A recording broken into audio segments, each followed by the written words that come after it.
খাইয়া মোটা হইছো মাংসে খোটা দেয়, এখন থাইকা খাইবা আলু কম্প কিছু ব্যয়। ভাইজান গো এখন চালের দাম বেশি, চালের বদল আলু খাইলে শক্ত হইতো বেশি। ভাইজান গো মাঝে মাঝে মরিচ দেখি মরিচিকার মতো, চিনি রে আর চিনি না তো আগে চিনছি যত।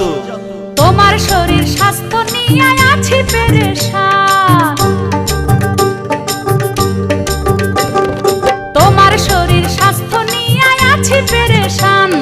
সবাই জিগায় চাল তুমি পাওরে কোন দোকান। ভাইজান গো এখন চালের দাম বেশি, চালের বদল আলু খাইলে শক্ত হইতো বেশি। ভাইজান গো লাইট ফ্যান চলে না রে, কলে নাই পানি, গ্যাস নিয়ে জীবন শেষ, পড়ছে টানা টানি।